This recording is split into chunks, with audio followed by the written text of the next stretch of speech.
Bueno, hoy día se ha publicado un documento interesante en el diario El Comercio, es un pronunciamiento de 54 doctores en economía peruanos sobre el progreso social y la buena política económica en el Perú. En buena cuenta, una suerte de pronunciamiento acerca de qué hacer o cómo debe mantenerse en buena cuenta y profundizarse el modelo económico.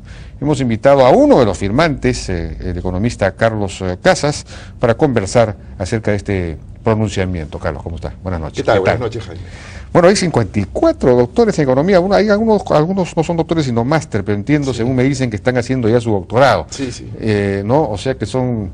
yo no sabía que habían 54, debe haber incluso algo más. No, hay muchos más en el país y mucha gente también que está fuera ejerciendo su labor. De hecho, algunos de los que han firmado también están fuera, ejerciendo labores en distintas instituciones, ¿no? De acuerdo. Aquí se dice que como país hemos avanzado significativamente gracias al modelo económico de disciplina fiscal y monetaria, de competencia y libre mercado y de integración internacional. Es importante señalar esto porque cuando se habla de que se está garantizando las políticas, los equilibrios macroeconómicos, la política fiscal y monetaria, no se está incluyendo en esa garantía que se hace el tema de la competencia, el libre mercado y la integración internacional, que son elementos claves, ¿no es cierto?, del modelo. Porque dice que gracias a esto, pues el Perú, el crecimiento ha aumentado muchísimo más y la pobreza se ha reducido de 55 a 31% de la población, ¿no es cierto?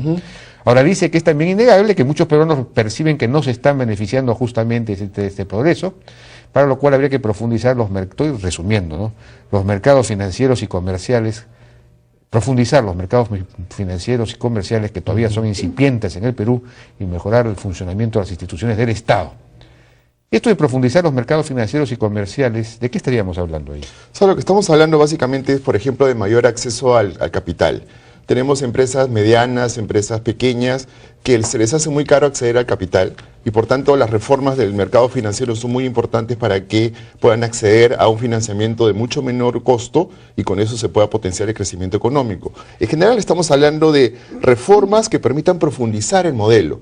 Tenemos 20 años en este esfuerzo, se ha logrado mucho avance y justamente lo que viene, creo yo que cualquier gobierno que hubiera llegaba a una etapa en donde ahora hay que pensar mucho más en la inclusión social para justamente mantener el modelo. Tenemos todavía 30% de la población que está en pobreza y la idea básicamente acá es continuar y buscar los mecanismos para poder incluir, o sea, la inclusión financiera, por ejemplo, ¿no? Que se tengan acceso a servicios financieros, a servicios bancarios, que se pueda, por ejemplo, tener como un proyecto de ley de dinero electrónico para que la gente pueda acceder al sistema financiero y obtener los beneficios de acceder al crédito. De acuerdo, porque en realidad el Perú también es un ejemplo a nivel mundial del desarrollo y la expansión del microcrédito. Así es. Entonces también ha habido inclusión en ese sentido. Claro, pero si uno ve todavía los ratios a nivel agregado, todavía son bajos en términos comparativos. Todavía hay que avanzar mucho más en hacer que haya mayor profundización financiera, que haya mucho mayor acceso a este boom del microcrédito. De acuerdo. Ahora acá se dice que el segundo desafío es conservar las condiciones que permitan el crecimiento económico. Para ello es esencial que se respeten los tratados de libre comercio y acuerdos de integración financiera. No menos importante es el respeto y cumplimiento de los contratos de inversión doméstica y extranjera, de ahorro y pensiones, etc. Aquí es donde podemos entrar en un ámbito más delicado, ¿no? Por ejemplo, se está hablando de todo el tema del gas. ¿Qué es lo que están sugiriendo acá ustedes? No, simplemente lo que se menciona allí, en lo que hemos tenido el acuerdo es, cuando se hacen subsidios generalizados, usualmente no están bien focalizados, porque al hacerlo generalizado, tenemos a gente que puede estar utilizando, que no necesita el subsidio y que lo está obteniendo, y se pueden desperdiciar recursos fiscales, ¿no? Ese es básicamente el tema que estamos mencionando acá, en donde subsidios por el lado de la oferta nunca son buenos, más habría aquí por el lado de la demanda, así es que se pretende justamente ir a favorecer a las personas menos favorecidas. Bueno, esto es, aquí efectivamente se dice que para cumplir su misión, el Estado debe guiarse por el mejor análisis y la mejor evidencia disponibles en todo el mundo. Este análisis y evidencia prescriben un marco institucional estable, una regulación libre de cargas innecesarias y unas políticas que inviten al ahorro, la innovación y el esfuerzo personal. En ese sentido, el Estado debe resistir la tentación de la conveniencia netamente política de programas asistencialistas o clientelistas. La evidencia indica, por ejemplo, que los subsidios a los combustibles son una de las peores políticas de protección social porque son indiscriminadas, promueven el desperdicio de la energía y producen un forado en el erario nacional. ¿A eso se refería usted? Exactamente, ¿no? La idea básica de ese punto es, los economistas nos basamos en datos y en evidencia empírica. Entonces, para hacer una política o para proponer una política hay que analizar justamente la evidencia internacional, porque hay mucha evidencia a nivel internacional de distintos experimentos que se han hecho. Y en todo caso, lo que vemos o la evidencia justamente sustenta los puntos que has mencionado en este momento, ¿no? Y con políticas, programas asistencialistas o clientelistas, ¿cuáles incluirían? Bueno, ahí sí es una cuestión de programas generalizados que no estén bien focalizados. Esa es básicamente la idea. La idea es incluir mecanismos de focalización donde ya se cuenta con alguna información que se ha venido trabajando durante estos últimos años para poder identificar dónde están los pobres y llegar de la manera más efectiva para poder solucionar el problema de la pobreza. Pero no solo asistencialistas, sino también como una nueva generación de programas que permitan justamente la generación de oportunidades económicas para poder desarrollar una igualdad de oportunidades y también igualdad de oportunidades en educación, en salud y en poder desarrollar actividad económica, y con eso todo el país va a seguir creciendo. Claro. La idea pues no es repartir dinero, que es un poco lo que se está planteando ahora, ¿no? Repartir dinero a través de Pensión 65, a través de otros mecanismos, extendiendo juntos hasta 900.000 personas, beneficiarios. En lugar de eso, lo que habría que repartir es capacidad de autogeneración de ingresos, ¿no es cierto? Exactamente, esa es la idea, ¿no? Y programas que vayan de la mano una vez. Porque lo que tenemos en Juntos, por ejemplo, es hay gente que ha estado en la pobreza y se ha graduado de la pobreza, ha salido de la pobreza porque ha empezado a entrar en una dinámica económica y ha podido formar alguna microempresa. Una microempresa, por ejemplo. Pero eso no está ocurriendo. En el caso de Juntos ha ocurrido en algunos casos pequeños, muy pocos casos, pero la idea es, si ya hay esa evidencia o esa experiencia piloto, la idea es identificar qué cosa hizo que esas personas salieran de la pobreza y poder justamente darles la oportunidad de poder hacerlo con reformas institucionales o con asistencia técnica, por ejemplo, que puede ser muy importante para que ellos puedan hacer más dinámica su economía. Transmitiendo tecnología, pues no, riego por aspersión, en fin, todo aquello que necesite la economía rural para salir adelante. No es muy complicado. No. Ahí está Sierra Productiva, pero en fin, no nos hacen caso. Y aquí hay una cosa importante, porque tiene que ver con una cosa que se ha prometido. Asimismo, la evidencia señala, dice el documento, la evidencia señala que en un país con informalidad endémica como el nuestro, una subida de salarios y de beneficios laborales dictada por decreto solo beneficia a un pequeño grupo de empleados sindicalizados y perjudica a la gran mayoría de pequeños empresarios, trabajadores informales y desempleados. No sé si nos puede... Bueno, yo estoy completamente de acuerdo con esta afirmación. Claro, la idea básicamente es que la informalidad lo que genera son actividades de baja productividad.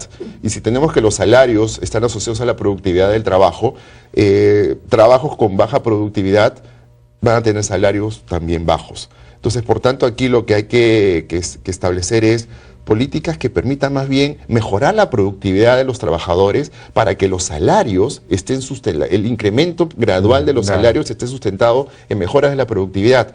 El hacerlo por decreto o elevarlo drásticamente por decreto, lo que va a generar solamente es que los privilegiados que están hoy día con un empleo formal y que están con todos los beneficios, se sigan manteniendo, y al elevarse el costo de la mano de obra, lo que se va a hacer es el desincentivo para poder contratar nueva gente. Entonces, eso puede terminar siendo contraproducente. Si bien elevar el salario puede tener cierta motivación de justicia, digamos, no necesariamente es la mejor herramienta para generar más empleo, que es lo que se necesita en el país. Claro, ¿no? Incluso se podría generar desempleo o informalización en alrededor, según parece, son más o menos 250.000 personas las que ganan salario mínimo o algo por encima del salario mínimo formalmente, digamos, ¿no? Entonces, esas 250.000 personas o trabajadores podrían perder su trabajo o podrían pasar a la informalidad, es decir, perder sus derechos laborales. Y lo que tenemos es, por ejemplo, en los últimos años, en el último quinquenio, se ha visto que el empleo adecuado, el empleo formal en Lima Metropolitana por lo menos, por primera vez es mayor que el empleo informal. Sí. Entonces hay una tendencia hacia eso, y introducir estos cambios en el salario mínimo lo que podría generar es romper esa tendencia a informalizar más la economía. Efectivamente, ojalá que esto se pueda entender bien. Aquí estaríamos beneficiando a un pequeño grupo y en realidad perjudicando a muchos. Y digamos, quizá debería o podría establecerse un salario mínimo, pero para la gran empresa, ¿no? Para la gran empresa. Pero la gran empresa sí puede pagar un salario mínimo con toda seguridad, pero la pequeña empresa, la microempresa, por lo general no podrían, entonces tendrían que informalizar. No sé. Claro, o sea, ahí mi punto particular, mi opinión personal es que el salario tiene que representar la productividad del trabajo, y si lo que tenemos es que empresas con mayor capital pueden pagar mayor salario, que es algo que suele ocurrir, bueno, que eso ocurra, pero establecerlo diferenciado no, yo creo que hay que poner un piso, es cierto, pero a partir de ahí los desarrollos en productividad, el acceso al mercado, por ejemplo, la reforma del mercado de capitales que permita acceder a las microempresas y contar con más capital, les va a permitir aumentar la productividad del trabajo y poder pagar mejores salarios. Esa es la vía sana de hacerlo, y es una vía que toma algún tiempo hacerlo. Nosotros tenemos ya 20 años trabajando en este modelo, y la idea es justamente no echar por la borda esto, ¿no? Por ejemplo, los salarios se han incrementado considerablemente en el sector rural agroexportador, sí, ¿no? Porque ahí hay, digamos, casi pleno empleo, y entonces las empresas se disputan a los trabajadores. Entonces, para que contratar a un trabajador tienen que pagarle más que lo que le pagan en el fondo vecino, y así se genera, ¿no?, un incremento digamos, de los salarios dados por el mercado. Exactamente. Que es la forma lógica y natural y sensata de hacerlo. Así es, y la idea no solamente es ir por ir incrementando paulatinamente el salario mínimo, sino también por disminuir los costos para el empleo. ¿No es cierto? Todos los sobrecostos que tenemos ahora, también hay que trabajar en eso. No solo es, porque lo que estaríamos haciendo, si no cambiamos las reglas existentes actualmente de estabilidad laboral o las reformas necesarias en el mercado laboral, y encima lo que hacemos es incrementar el costo del salario, estamos incrementando mucho más el costo de la mano de obra. Entonces, más bien, mi opinión personal sería acá que podría trabajarse los costos laborales. Los costos legales de la mano. Exacto. El costo de la legalidad. Exactamente. ¿No? Entonces, obviamente estamos condenando a la ilegalidad, a la informalidad, a todo el mundo. Exactamente. Bien, felicitaciones pues por este documento. Ojalá sea seguido con atención por las nuevas autoridades. Sí, Jaime, yo simplemente quería aquí resaltar, Norman Loaiza ha sido la persona que ha tenido la iniciativa y que nos ha convocado a todos, un economista peruano que trabaja afuera y que es muy respetado, es un gran académico. Trabaja en el Banco Mundial, creo, así ¿no? Así es, y él hizo el llamado, bueno, y nosotros respondimos, bueno, ha tomado cierto tiempo llegar al consenso, porque podemos tener distintas precisiones con respecto a qué se debe hacer, o sea, al cómo, pero el qué, que es lo que está acá, es donde hay consenso, donde todos los que firmamos tenemos, estamos de acuerdo, ¿no? Entre los que figuran Roberto Abusada, Carlos Adriancén, Lorena Alcázar, Iván Alonso, Dieter Beuerman, Luis Carranza, Carlos Casas, aquí presente, Javier Coronado, en fin, Jorge Fernández Vaca, Gianfranco Castañola, Elmer Cuba, Octavio Chirinos, Jimena del Carpio, en fin, hay no voy a leerlos todos, Norman Loaiza, que acaba de ser mencionado, Eduardo Morón, Paul Pompiú, Nelson Ramírez, Iván Rivera, del quien no sé nada hace siglos, luego, en fin, Hugo Santamaría, Pablo Secada, Roberto Urrunaga, Carlos Urrucha, José Valderrama, Luis Valdivieso, Martín Valdivia, en fin. Muchas gracias por su participación.